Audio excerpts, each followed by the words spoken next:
신기루를 아십니까? 어느 주일학교에서 교사가 아이들에게 얘들아 신기루를 아느냐 이렇게 물었습니다. 그랬더니 어떤 아이 하나가 네, 신기루는 내 친구입니다 이렇게 말을 하더래요.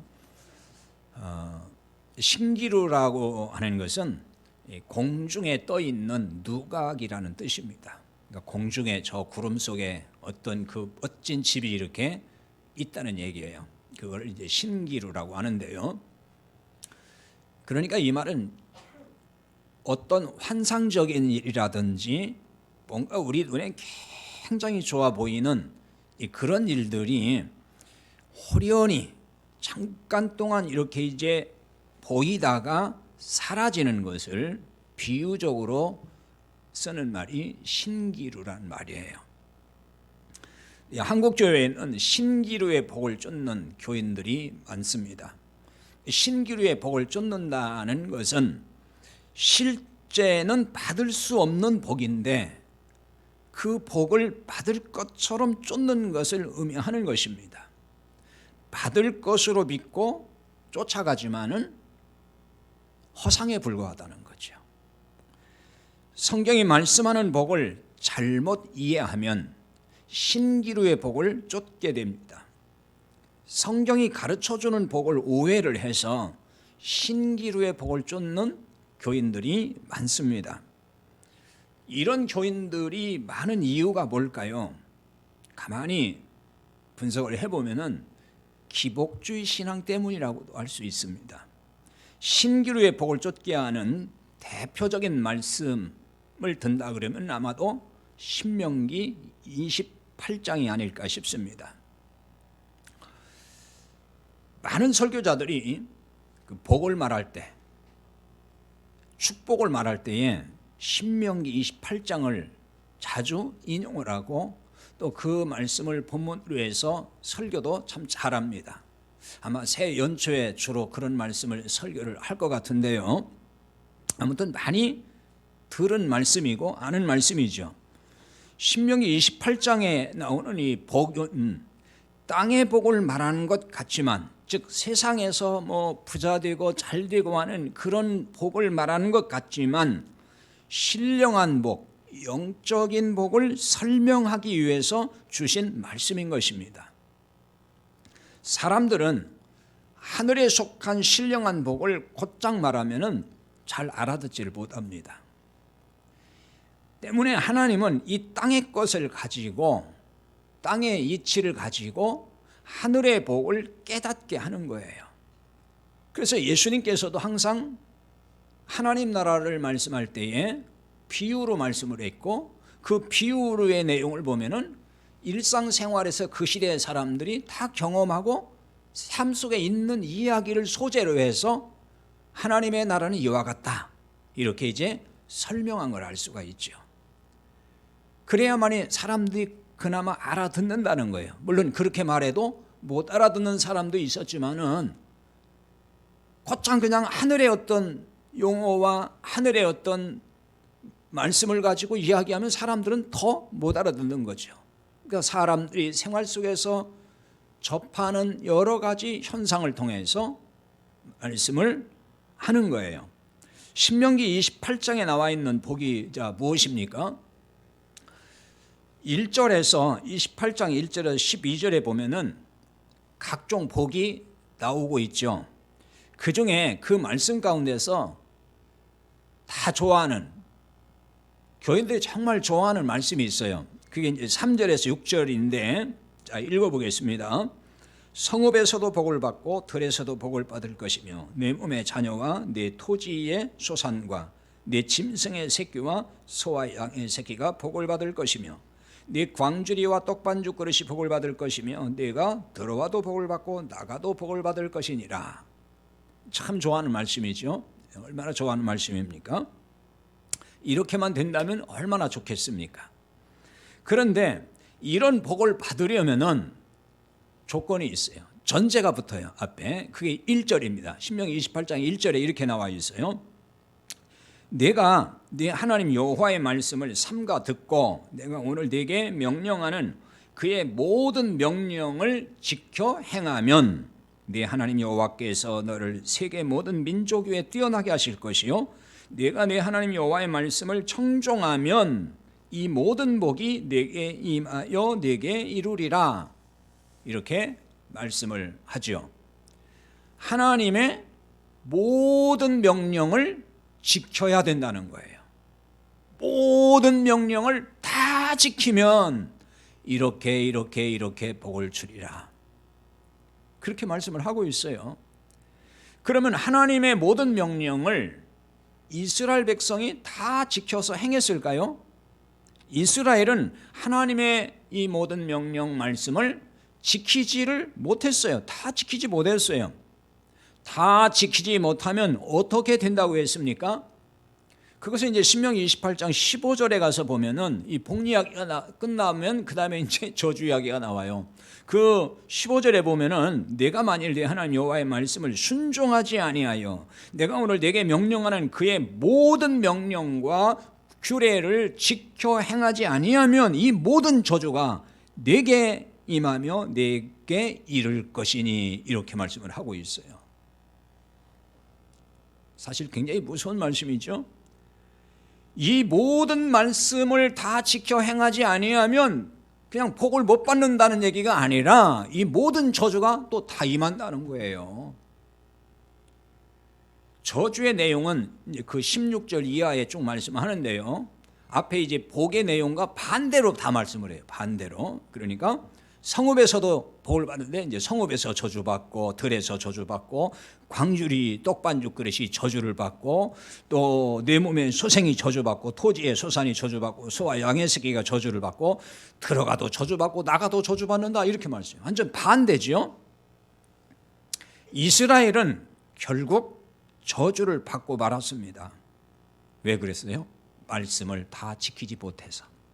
이스라엘은 저주받았잖아요. 다 망했잖아요. 이스라엘이 지킬 수 없었다고 하는 것은 모든 인간의 형편이 다 그렇다는 뜻이에요. 인간은 누구도 율법을 다 지켜 행할 수 없다는 것입니다. 이스라엘이라는 이 민족, 이 백성을 통해서 이것을 보여주고 있는 거예요. 신명기 28장은 인간의 노력이나 행함으로 복을 받을 수 있다 그 얘기가 아니고 복을 받을 수 없다는 것을 깨닫게 해주는 거예요. 인간이 아무리 율법을 대로 살려고 하고 뭐 하나님 뜻대로 살려고 애를 써본들 인간은 그걸 다 행할 수도 없기 때문에 그렇게 해서는 복을 받을 수 없다는 걸 깨닫게 해주는 거예요. 그러니까 이 땅에 속한 복을 행함으로 받을 수가 없다면 하늘에 속한 신령한 복을 인간의 행함으로 받을 수 있겠느냐? 바로 그 얘기를 하는 거예요. 왜 이 땅의 것도 우리가 행함을 통해서는 도저히 받을 수 없는 존재인데 어떻게 그보다 더 엄청난 그 하늘의 복을 인간의 행함을 통해서 율법을 지켜서 그 복을 받겠느냐? 하늘에 속한 복을 인간의 행위를 통해서는 절대로 받을 수가 없다. 그거 알게 해주는 것입니다. 좀 더 쉽게 표현하면은 인간의 행함으로 구원받을 수 없다는 얘기예요. 그런데 신명기 28장을 들어서 순종하면 이 땅의 복을 받아서 형통해진다고 가르치고 있죠. 한국교회가 대부분 다 그렇게 가르칩니다. 이런 설교를 수없이 수십 년 동안 들어왔기 때문에 그걸 이제 진리로 믿는 거예요. 진리. 그걸 진리로 복음으로 믿고 열심히 그걸 지켜서 나도 좀 그렇게 복을 받아야 되겠다 이렇게 살고 있죠. 그런데 생각해 보세요. 다 지켰습니까? 이 모든 말씀을 다 지켜야 되는데 여러분 다 지켰습니까? 다 지켜서 그 약속대로 복을 받았느냐는 거예요. 이런 복을 받은 교인들이 과연 있을까요? 여전히 수십 년 예수를 믿었어도 가난하게 사는 교인도 많고 병들어서 아파 누워있는 교인도 많고 사업하다 실패한 교인도 많고 여러 가지 고통 속에 살아가는 교인들이 얼마나 많습니까? 그런 교인들 많잖아요. 그런데 이런 교인들에게 그건 복받을 만한 믿음이 없어서 그런 거야. 아직 충성이 부족해서 그런 거야. 헌금을 덜해서 그런 거야. 자, 이렇게 압박을 하면서 그러니까 더 순종해야 되고 더 잘해야 된다고 하면은 그럼 이게 맞는 것일까요? 그럼 이런 말을 듣고 또 교인들이 성도들이 참 얼마나 착합니까? 그러니까 다 그렇게 또 해보려고 애를 쓴단 말이에요. 아직도 내가 믿음이 부족하구나. 내가 아직도 기도가 부족하구나. 내가 헌신이 부족하구나. 내가 헌금을 더 못 드려서 그러는구나. 이렇게 자책을 하면서 신앙생활을 열심히 해보려고 해요. 그러니까 뭐가 없죠? 기쁨이 없는 거예요. 기쁨이 눌려있잖아요. 항상 내가 부족해서 남들 받는 복을 못 받는구나 이렇게 생각하니까 눌려있잖아요. 그러니까 신앙생활을 해도 하긴 해요. 복을 받으려고 열심히. 근데 눌려있다 보니까 기쁨이 없어요. 자유함이 없습니다. 신명기 28장의 복을 이렇게 가르치면은 신기루의 복을 말하는 것이 되는 거예요. 왜 신기루의 복입니까? 모든 명령을 지킬 수 없기 때문인 거예요. 모든 명령을 지키지 못하면 복을 받을 수 없잖아요. 아니, 모든 저주를 다 받잖아요. 이걸 생각해야죠. 모든 명령을 지키지 못하면 신명기 28장에 나와 있는 복을 받을 수가 없어요. 그러니 신기루의 복인 거예요. 그런데 많은 설교자들이 복을 받으려면 그 말씀대로 신명기에 있는 그 말씀처럼 그렇게 순종하라고 열변을 토하죠. 부끄럽지만 저도 한때는 그렇게 설교를 했어요. 제가 복음을 잘 이해하지 못하고 깨닫지 못했을 때는 저 역시 그렇게 설교를 했단 말이에요. 다 지킬 능력도 없는 교인들에게 이거 다 지키라, 지키면 복을 받는데 왜 못하느냐 이렇게 압박을 하고 이렇게 설교를 했단 말이에요. 근데 교인들이 그거 다 지킬 수 있나요? 지키지 못해요. 목사도 못 지켜요. 목사도 못 지키면서 신자들에게는 막 지키라고 하잖아요. 그러니까 저도 참 한때는 어리석었던 목사였던 거죠. 신기루 같은 소리를 했던 거예요. 하지만 설교자들이 또 이런 얘기를 하죠. 순종하여 실제로 이제 복을 받았다는 사람들이 예를 든단 말이에요. 그렇지 않습니까? 어떤 사람이 하나님 말씀에 순종해서 사업이 잘 됐고 그래서 막 부자도 됐고 그리고 그 자식도 잘 돼가지고 출세했고 성공했고 뭐 이런 얘기 하잖아요. 예를 든단 말이에요. 그런 사람들의 말씀에 순종했더니 복을 이렇게 많이 받았다 그러면서 그런 예들을 자꾸 얘기해요. 그러니까 성도들은 들으면서 또 거기에 이제 그렇구나 또 이렇게 생각을 하는 거예요. 그렇지만 여러분 잘 생각해 보세요. 그 복을 받았다는 사람들이 모든 말씀에 순종했다는 이야기를 들어봤습니까? 그 사람들이 모든 말씀에 순종했기 때문에 그렇게 복 받았다는 얘기를 하던가요? 주로 몇 가지예요. 대표적인 게 뭐죠? 11조죠. 온전한 11조를 했더니 부자가 됐고 뭐가 잘 됐고 또 주일성수 또 주일성수를 그냥 안식일 지키듯이 했더니 하나님이 또 그에게 복을 줘가지고 사업이 잘 됐고 뭐가 잘 됐고 또 하나 있어요. 주의 종에게 순종해서 주의 종이 누구예요? 목사님이죠. 목사님에 잘 섬겼더니 또 그 자손들이 우리 자식들이 다 복받고 잘 됐다. 그렇게 이제 얘기를 한단 말이에요. 수많은 말씀 중에 이건 뭐죠? 몇 개에 불과한 거잖아요. 그거 몇 개잖아요. 그런데 복을 받았다고 얘기를 해요. 신명기 28장에는 분명히 모든 말씀에 순종해야 복을 받는다 그랬지 내가 11조만 잘하고 주일성수 잘하기만 해도 복 받는다 그렇게 말씀 안 했단 말이에요. 모든 말씀을 다 지키라는 거예요. 그래야 복 받는다는 거예요. 몇 개만 순종하고 나머지는 불순종해도 된다 그 얘기가 아니에요. 때문에 순종하여 복 받았다는 이야기는 거짓말이 되는 거예요. 성경적이지 않은 거죠. 몇 개의 말씀만 순종했는데 복을 받았다면은 성경과 맞아요? 틀려요? 틀리잖아요. 성경은 분명히 모든 말씀 다 지켜야 된다고 했는데 아니 어떤 사람이 몇 개만 지켰는데 복 받았다고 하면 성경과 맞는 게 아니잖아요. 성경과 다르잖아요. 그러면 이런 부분을 어떻게 이해를 해야 되고 받아들여야 하는 것일까요? 하나님이 주신 복이 아닌 거예요. 그 부분에 대해서는 별도로 또 설명이 좀 필요한데요. 오늘은 그거는 말씀드리지 않겠어요. 기회가 되면 또 그런 부분도 설명을 좀 해야 될 필요가 있어요. 왜? 잘 못 알아들으니까.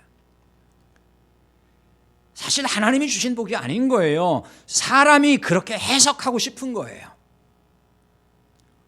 만약 하나님이 주신 복이라고 말한다 그러면은 신명기 28장은 거짓말이잖아요. 그렇잖아요. 왜? 그 말씀을 모든 말씀을 다 지켜준다고 했는데 몇 개만 지켰는데 복을 줬다면 말씀과 다르잖아요. 그럼 신명기 28장은 거짓말이 되는 거예요. 오히려 저주를 받아야 맞는 거예요. 다 지키지 못하면 이 모든 저주를 받는다고 그랬으니까 저주를 받아야 맞는 거예요. 그런데 하나님께 복을 받아 잘 되었다고 하면은 말씀과 다르다는 얘기죠. 이렇게 보면은 저나 여러분이나 그동안 잘못 알고 잘못 믿은 것이 되는 거예요. 심하게 좀 표현하면은 속고 사는 거예요, 사실은. 그런 얘기를 듣고. 저도 마찬가지였어요, 한때는. 받지도 못할 복을 받겠다고 열심히 뭔가 애를 쓰면서 충성을 하면서 살았던 거예요. 그러므로 신명기 28장의 복과 저주를 잘 이해를 해야 됩니다. 그게 무슨 뜻인지를. 모든 말씀을 순종해야 복을 받지만 그렇지 않으면 저주가 임한다고 했기 때문에 그러면 이게 무슨 말씀이냐는 거예요. 이건 결국 앞에서 잠깐 설명을 했습니다만은 인간이 모든 말씀대로 살 수 없는 존재라는 뜻이에요. 이 점을 깨달아야 한다는 거예요. 이 점을 깨달아야 된다. 그러면 예수 믿고 순종을 했고 그래 충성을 해서 복받아 부자가 되고 성공했다는 사람들의 그 말을 어떻게 받아들여야 될까요?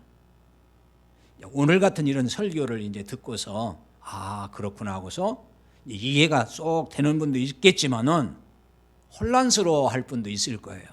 그러니까 그동안 제 설교를 쭉 들으면서 복음에 대한 이해가 돼 있거나 정리가 된 사람은 금방 이해가 되지만은 아직도 복음에 대한 이해가 안 돼 있는 사람들은 이런 게 이제 혼란스러워요.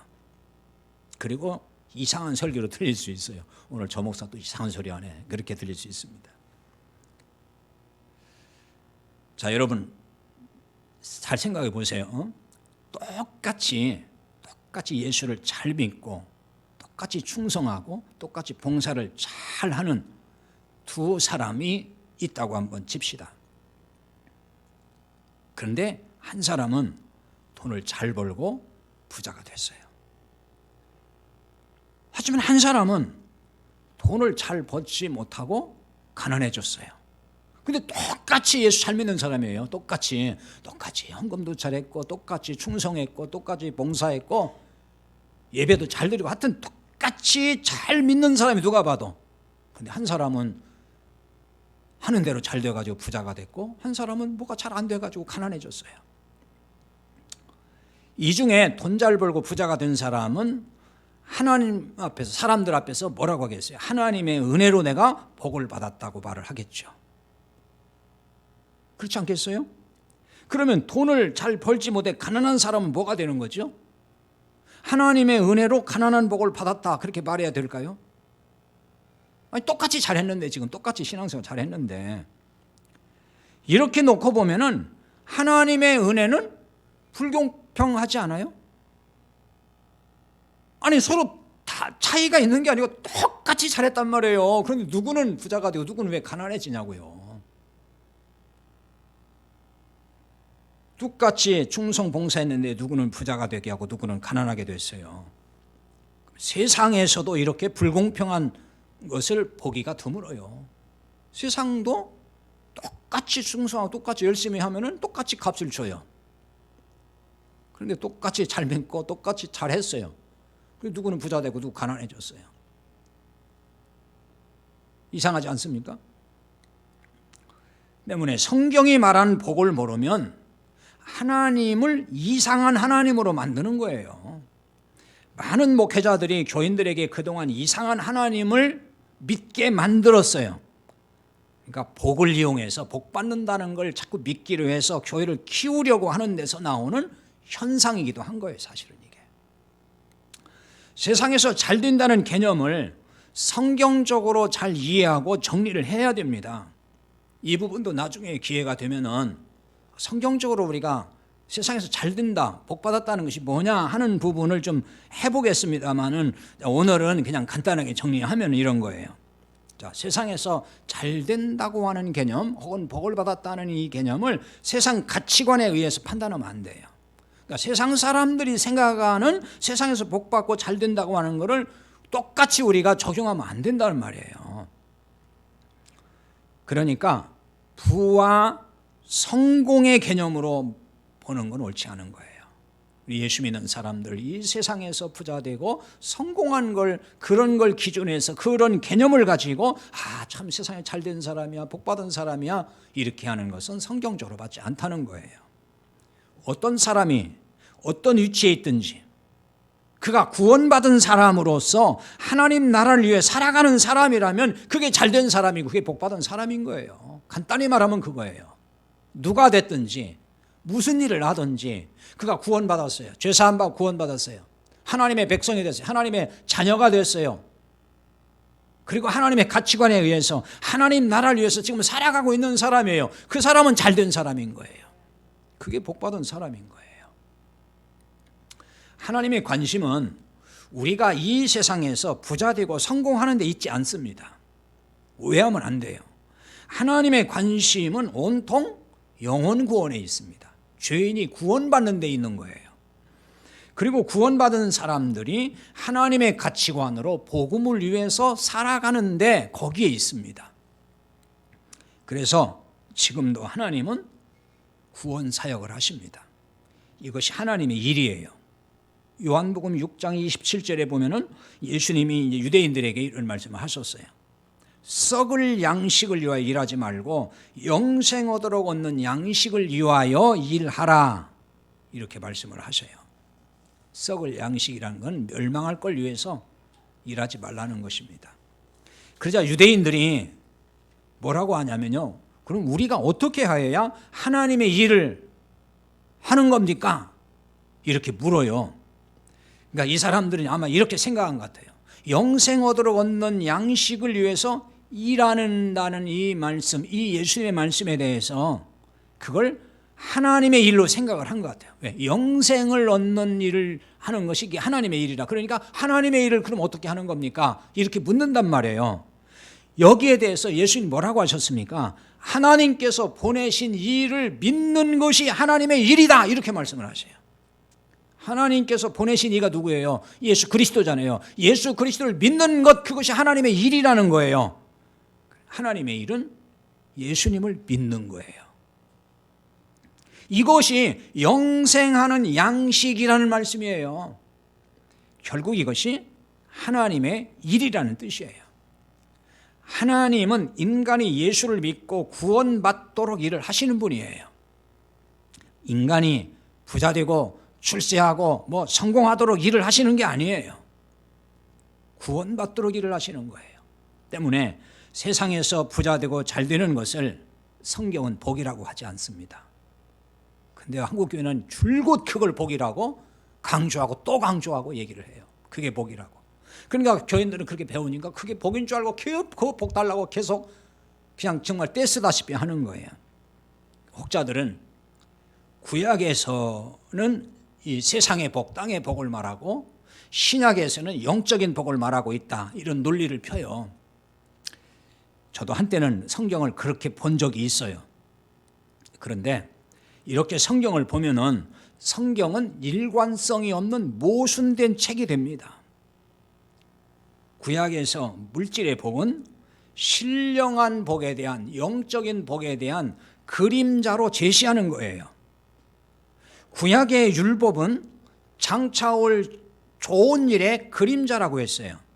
히브리서 10장 1절에 말씀을 합니다. 율법은 장차올 좋은 일의 그림자일 뿐이요 참 형상이 아니므로, 이렇게 말씀하죠.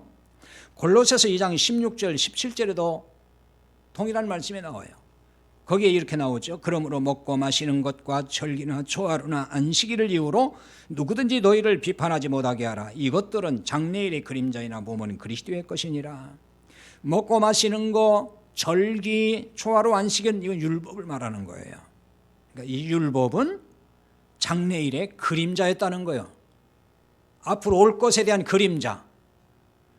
몸은 그리스도의 것이다. 몸이 뭐예요? 실체예요. 그림자의 실체. 그분이 예수 그리스도라는 말이에요. 구약에서 말하는 이 땅에서의 복은 율법과 관련이 있어요. 앞서 설명한 대로 율법대로 다 지켜야만 복을 받는다고 약속을 하셨어요. 때문에 율법이 뭐라고요? 그림자잖아요. 그러니까 율법이 그림자였다면은 구약에서 말하는 물질의 복도 그림자였다는 말이 되는 거예요. 왜 그러죠? 그래야 말이 맞는 거잖아요. 율법이 그림자예요. 그러니까 율법을 지켜야 받는 복, 그러니까 그것도 그림자였던 거예요. 그림자라는 얘기니까 진짜 복이 아니라 그 얘기란 말이에요. 여러분 이해가 되십니까? 이해가 좀 안 되는 것 같아요. 제가 보니까. 이거 이해를 해야 돼요. 이게 그래야 복음이 깨달아진 사람인 거예요. 자, 그런데 그림자이신 실체가 나타났어요. 그분이 누구예요? 예수 그리스도란 말이에요. 예수 그리스도란 실체가 나타났어요. 그러므로 그림자였던 복, 그 복에서 실체가 되는 복을 알게 하셨다, 그 얘기입니다. 구약에서 말했던 여러 가지 세상에 잘 된다는 복은 그림자였다는 그림자. 그 그림자였던 실체가 예수 그리스도가 오셔서 참된 복이 무엇인지를 이제 알게 해주셨다는 거예요. 그 참된 복이 뭐래요? 바로 하늘에 속한 신령한 복이라는 거예요. 영적인 복, 구원의 복이라는 것입니다. 구약의 율법을 옛 언약이라고 합니다. 옛 언약을 통해서는 참 복을 받을 수 없다는 걸 하나님이 아십니다. 그래서 새 언약을 주시는 거예요. 이 새 언약으로 참 복을 받게 하신다는 거죠. 하나님이 새 언약을 통해서 참된 복을 받게 하셨어요. 그러니까 그림자 복이 아니라 진짜 복을 받게 하셨다는 말이에요. 오늘 본문에 이제 예레미야 31장 31절부터 좀 많이 읽었는데 그 부분을 다 오늘 설명을 못 하네요. 31절에 보면은 여호와의 말씀이니라. 보라, 날이 이르리니 내가 이스라엘 집과 유다 집에 새 언약을 맺으리라. 이 언약은 내가 그들의 조상들의 손을 잡고 애굽 땅에서 인도하여 내던 날에 맺은 것과 같이 아니할 것은 내가 그들의 남편이 되었어도 내 언약을 깨뜨렸음이니라. 이렇게 말씀했어요. 하나님이 새 언약을 맺으셨습니다. 하나님이 그들의 남편이 되었어도 하나님의 언약, 이 언약을 깨뜨렸다는 거예요. 누가요? 이스라엘 백성들이. 언약을 깼다는 겁니다. 파기했다는 거예요. 이스라엘과 하나님은 아내와 남편의 관계였어요. 그런데 일방적으로 아내인 이스라엘이 혼인서약 같은 이 율법을 그냥 파기했어요. 깼다는 거예요. 안 지켰다, 그 얘기입니다. 그러자 하나님이 또 긍휼히 여기셔서 새 언약을 맺으셨다. 옛 언약 가지고 안 되니까 새 언약을 맺으셨어요. 하나님은 새 언약의 중보자로 예수 그리스도를 보내셨어요. 히브리서 9장 15절에 그렇게 말씀합니다. 히브리서 9장 15절 보겠습니다. 이로 말미암아 그는 새 언약의 중보자시니 이는 첫 언약 때에 범한 죄에서 속량하려고 죽으사 부르심을 입은 자로 하여금 영원한 기업의 약속을 얻게 하려 하심이라. 이렇게 말씀합니다. 하나님은 첫 언약을 깨버린 죄에서 속량하시기 위해서 새 언약을 주셨어요. 예수님은 이것을 누가복음 22장 20절에서 내 피로 세우는 새 언약이라 이렇게 말씀을 하셔요. 십자가에서 피 흘려 죽으시는 것이 새 언약이라고 하시는 거예요. 그래서 그리스도는 새 언약의 중보자가 되시는 겁니다. 그래서 우리는 이제 이 새 언약의 근거에서 율법의 행위와 상관없이 복을 받게 되었다, 그 말이에요. 왜? 옛 언약 가지고는 도저히 안 되는 거예요. 그러니까 이제 새로운 언약을 주셔서 그 새 언약의 중보자 예수 그리스도, 그를 믿음으로 말미암아 복을 받게 하셨다, 그 얘기입니다. 율법의 요구를 예수님이 이루셨기 때문이에요.